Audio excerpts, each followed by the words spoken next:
Tahanan ng Palawan ng maraming uri ng hayop na tanging dito lang matatagpuan. Nakakabighani rin ang ganda ng bawat islang makikita rito. Dahil na rin yan sa yamang taglay ng Palawan, tinagurian ito bilang The Last Frontier. Marami sa halos 2,000 isla rito, idineklarang protektado ng batas. Pero natuklasan ng Reporter's Notebook ng ilan sa mga islang protektado ibinebenta sa internet.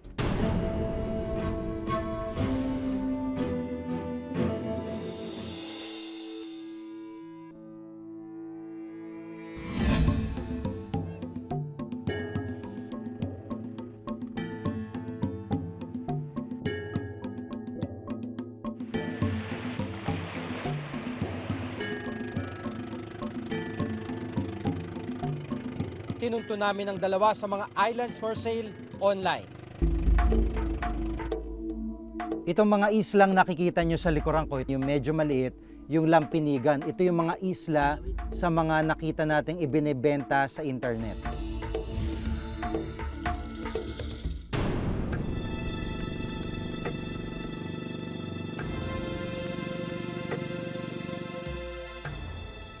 Binebenta rin po mas maliit na islang ito ng Lampinikan.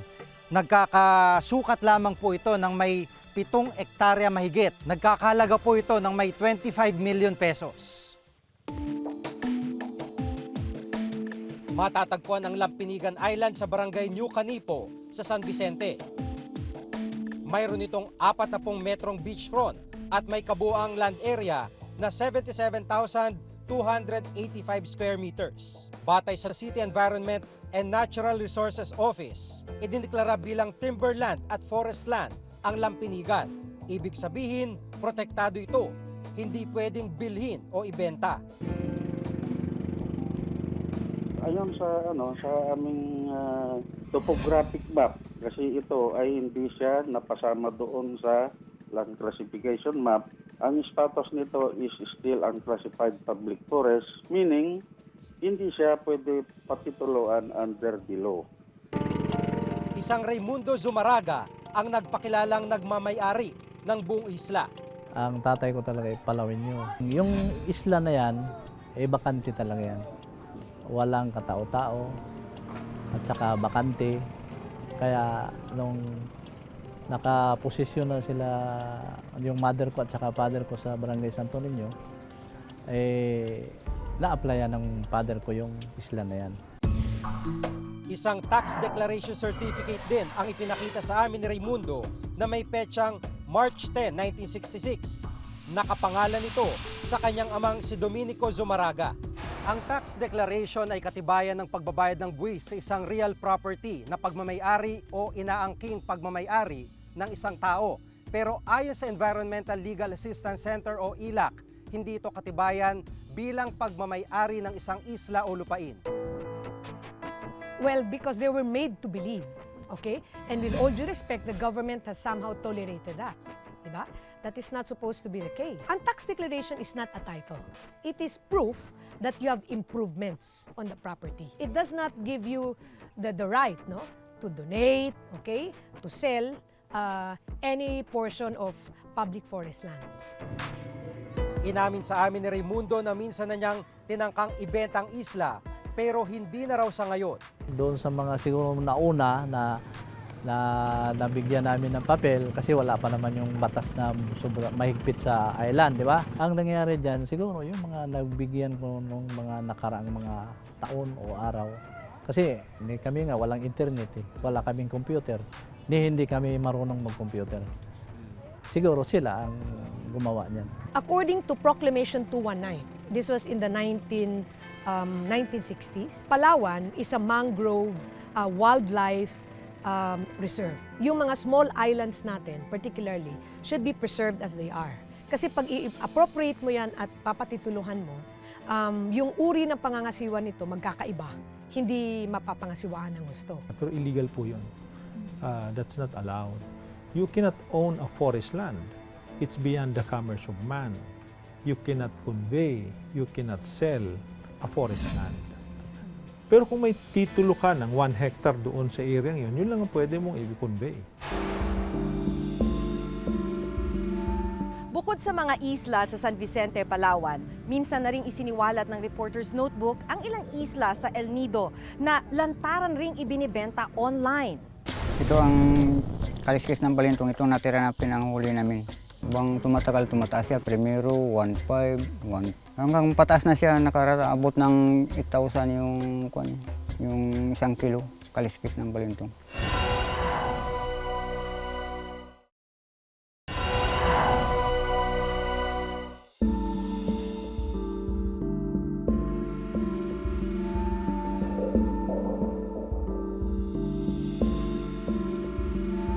Bukod sa mga isla sa San Vicente, Palawan, minsan na ring isiniwalat ng Reporter's Notebook ang ilang isla sa El Nido na lantaran ring ibinibenta online.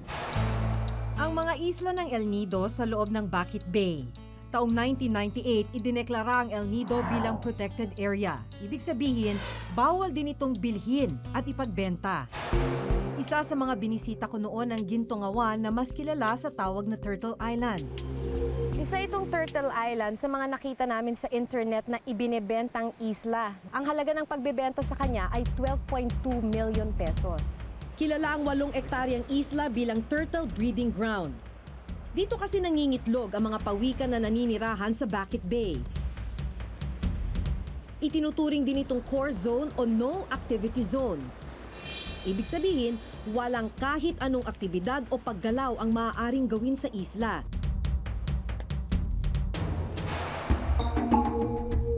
Dito ko nakilalang nagpakilalang may-ari ng isla ang nooy kapitan ng barangay Bebeladan na si Igmedeo Dalabahan. Ngunit itinanggi niyang ibinibenta niya ang Turtle Island. Pero alam niyo po na yung Turtle Island ay ina-advertise sa internet. Hindi ko alam. Pero kilala niyo po si Eddie. Yun yung nagro-broker. Broker, oo. Sabi ko, kung kaya niyong ibenta na may problema, nasa sa inyo. Tulad ng mga nag-aangking may-ari sa mga isla ng San Vicente, wala ring hawak si Mang Igmedio na magpapatunay na sa kanila ang Turtle Island. Tax declaration din lang ang hawak niyang katibayan. Pero ang higit na ipinagtataka ng ELAC, bakit nagkaroon ng tax declaration ang mga idineklarang forest o timberland na isla gaya ng Lampinigan at Turtle Islands? Malinaw na nakasaad sa batas na ipinagbabawal ang pagbibigay ng tax declaration sa mga gaya nito. Ayaw nating mangyari na ibenta lang ng ibenta dahil may kapirasong papel. Issue sila ng issue ng tax declaration para makasingil sila ng buhis. At the same time, itong DNR naman, hindi sinasabi sa local governments na hindi nyo pwedeng gawin yan. Hindi namin inaalis ang Republic of the Philippines as the owner of the land. But the occupant itself or the claimant is a private person. Ang aming i-issuean lang na direct sa private person ng tax declaration is the improvements na inintroduce niya sa area. May mga pagkakataon man daw na nagbibigay ang gobyerno ng special permit para i-develop ang isang isla gaya na lamang kapag idineklara ng alienable at disposable ang isla, ibig sabihin maaari nang i-develop ito. Pero hindi raw ito nagbibigay ng absolute ownership sa sino mang tao. Dapat ang gobyerno ay papasok doon at titingnan sino bang naunang nakatirik dyan at tumira. At isa sa kanila pwedeng mag-apply ng tinatawag na iba't ibang legal instrumento. May tinatawag na Forest Land Agreement for tourism purposes. May FLAG, no? Forest Land Agreement. Papayagan ka ng gobyerno, nakalagay sa lease contract mo or lease agreement kung ano yung pwede mong gawin. Ang problema, hindi raw mahigpit ang monitoring ng gobyerno pagdating sa bentahan ng mga isla. Ang Department of Environment and Natural Resources ang ahensyang dapat magbantay sa iligal na bentahan ng isla. Kasi weak nga yung ating enforcement, weak yung monitoring. Sa pagkakaalam ko sa Palawan, hanggang media expose lang at panimulang reklamo. Pero wala pang nako-convict o wala pa talagang nananagot. Meron na po ba kayong mga nahuli po na nagtangka pa rin magbenta ng isla? Nung last time, meron yan pinakita sa amin sa internet. Ang problema doon, may mga nabibentahan silang mga foreigner na mali.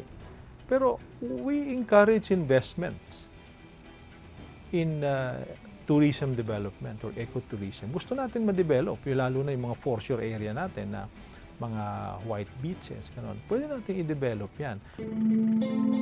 Maaaring masolusyonan raw ang ganitong bentahan kung maisa sa batas ang panukalang Land Administration Authority Bill. Layunin ng panukalang batas na pag-isahin ang lahat ng ahensyang magbibigay ng titulo sa mga lupa sa bansa.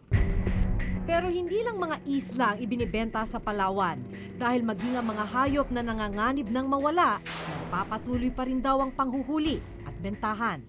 Ito ang kaliskis ng balintong, itong natira na pinanghuli namin. Bang tumatagal, tumataas siya. Primero, 1.5, 1. Hanggang pataas na siya, nakaraabot ng 8,000 yung 1 kilo kaliskis ng balintong.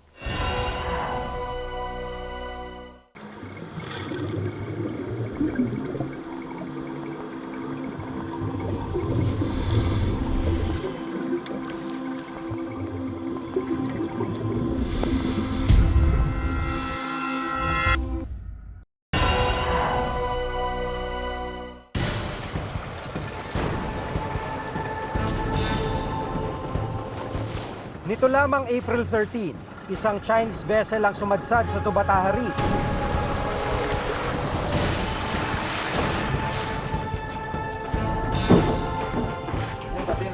Nang makita ng Coast Guard at Philippine Navy ang lula nitong kargamento, natagpuan ang mga sako at kahon na naglalaman ng 2,870 na binalatan at wala ng buhay na pangolin. Tinatayang nasa 8.4 million pesos ang halaga ng mga natuklasang pangolin sa black market. Itinuturing na threatened species sa mga pangolin, ibig sabihin malapit na silang maubos sa kalikasan. Kadalasang ginagamit daw ang kaliskis ng pangolin bilang gamot sa iba't ibang skin allergy, gayon din sa iba pang sakit. Actually, yung demand sa kanila is because of the perceived medicinal property ng kanilang scales na pinapulverize, ginagawang gamot at nakakagamot daw yun sa iba't ibang uri ng sakit, cancer at kung ano-ano pa. Tapos for exotic foods naman yung kanilang laman.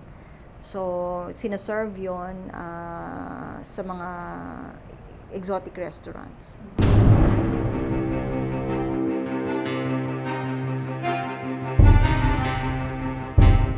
Sa pag-aaral na ginawa ng Palawan Council for Sustainable Development at Provincial and Natural Resources Office o PENRO, kumpirmadong kabilang sa Philippine pangolin species na matatagpuan sa Palawan ang ilan sa mga nasabat sa Chinese vessel.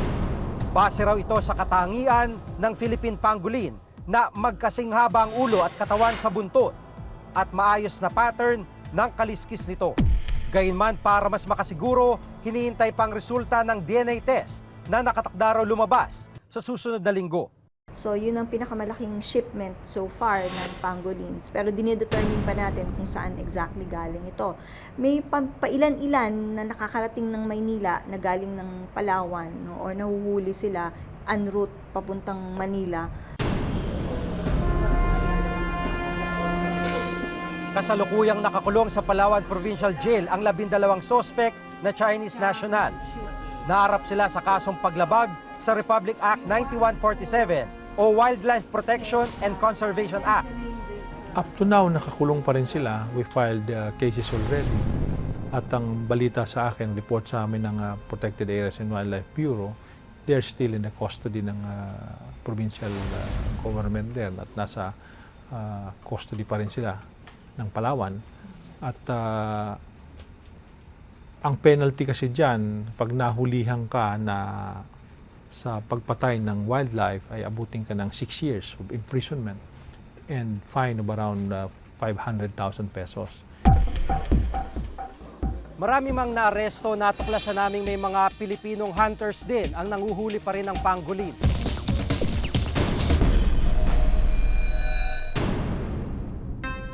Isa sa kanila si Ernesto, 55 taong gulang. Ayon sa kanya, kadalasang nakakahuli sila ng 2 hanggang 3 pangolin sa isang linggo. Yan sa loob ang anay niya, mahaba yan dila ng balintong, halos isang dangkal yan eh. Ipinakita pa sa amin ni Mang Ernesto ang mga natirang kaliskis ng pangolin na kanilang nahuli. Ito ang kaliskis ng balintong, itong natira na pinanghuli namin. Noon, nakakita kami sa kasukalan, Tinuturuan namin talaga yung aso. Pinapaamoy namin yung aso, pinapakain namin ng balintong. Yun, sa katagalan, natuto na maghanap ng ano. Naamoy lang ng aso. May mga umaakyat daw na seller sa kanilang lugar at ibinebenta nila kaliskis ng pangolin. Bang tumatagal, tumataas siya. Primero, 1.5, 1. Hanggang pataas na siya, nakaraabot ng 8,000 yung 1 kilo kaliskis ng balintong. Sino daw po yung mga bumibili? Taga iba-iba ng munisipyo eh. Yung iba, Puerto, Ruas, Bago, Taytay, El Nido yun. Dinadala daw sa sa China raw. Dinadala ito yung na ito, balintong. Ginagawa daw ang gamot ito, malakas daw ang gamot ito. At saka pinakamasarap daw ito sa lugar ng ng mga inchik, yung laman ng balintong. Kawalan ng hanap buhay ang itinuturong dahilan ni Mang Ernesto, kaya nagpapatuloy sila sa panghuhuli ng pangolin. Sa hirap ng buhay, siguro naman alam din natin na talagang bawal. Pero sa hirap ng buhay, kaya siguro kahit sino siguro siyempre kakapit tayo sa patalim pag tayo gipit. Ang isa sa kalakarang pinasok ng gaya ni Mang Ernesto na nagsisilbing isang hamon para sa Palawan Council for Sustainable Development, ang ahensyang naatasang mga laga sa kalikasan sa Palawan. Tingin namin dapat sabayan siya ng pakikipagtulungan ng komunidad na rin at ng mga lokal na pamunuan. They should know kung sino umiikot sa kanilang lugar para bumili, no? Sa mga barangay. Kinakausap na rin natin yung ating mga local government units. But really, dahil dun sa mataas yung bayad, no? At tingin din namin dapat masabayan na rin ng hanap buhay din economics din ang usapin dito, no? Kailangan kasi may partnership tayo with the communities themselves. Kailangan maintindihan nila yung use. No? Ka-partner natin ang, of course, yung ating mga enforcement agencies, no? Ang Coast Guard ay isa sa mga partners natin at ang Navy, of course, kung may masabat sila, at ang Bureau of Fisheries. Alam naman talaga natin na kulang talaga sa enforcement. Asa ka na lang mismo dun mismo sa taong pwedeng magbantay. Yung mismo galing mismo sa community. So, kung alam ng community kung bakit bawal yan, ay word will spread around na hindi pwede siyang hulihin. Siguro mas maganda din bigyan pa ng ng iba pang mga programa na alternatibo para sa mga nanguhuli. Kasi karamihan sa mga nanguhuli ay kailangan din ng livelihood, kailangan din kumain. Sa tala ng PAUB para sa taong 2012, umabot sa 30 ang kaso ng mga nasabat nilang illegal wildlife trade. 15 ang formal na nasampahan ng kaso sa korte, pero wala pa ni isa rito ang naresolba o nagkaroon ng hatol. Sa kabila ng datos na ito, nilinaw ng DNR na ginagawa pa rin nilang abot ng kanilang makakaya para masagip ang mga hayop mula sa illegal na bentahan. Sa katunayan, nito lang nakarang Biyernes, isang bangkang may lula na 65 pawikan ang nasabat ng Philippine Navy at Philippine National Police sa bayan ng Balabac sa Palawan. Sa bilang na ito, 39 ang green sea turtles, isang loggerhead turtle at 10 hawksbill turtle. Ipupuslit raw sana mga pawikan palabas ng bansa. Itinuturing na endangered species ang pawikan. Pero ginawa man daw nila ang lahat. Nakakalungkot na 15 sa mga pawikan ang namatay bago pa mapakawalan sa karagatan. Hindi rin nahuli ng mga otoridad ang mga sangkot sa bentahan dahil wala na raw sila nang dagnan nila ang bangka. Patuloy na panawagan ng DNR makipagtulungan ng publiko sa pagre-report ng anumang kaso ng illegal na wildlife trade. Hindi dinidistinguish natin whether foreigner ka o Filipino ka. The law is very clear. You have to be charged. Very clear sa atin yung batas na yan. Subalit, sa indigenous people, mayroon silang konting puwang na ang IP, if it is part of their cultural activity or part of your customs, they are authorized to harvest, but only for their own use and consumption. But if it is in the thousands for commercial purposes, illegal din po. Illegal din. Ang malaparaisong ganda ng Palawan, hindi maikakailang biyayang dapat na pagyamanin at maprotektahan. Mula sa mga islang nahaharap sa iligal na bentahan, hanggang sa mga hayop na hinuhuli mula sa kagubatan, mas maigpit na pagbabantay at pagpapatupad ng batas ang dapat na ipatupad ng pamahalaan. Bago pa dumating ang araw na makinikita nating pakinabang, hindi matumbasan ang paniningil ng kalikasan. Ako si Maki Pulido. Ako si Jigo Manikad at itong nakatala sa aming Reporter's Notebook.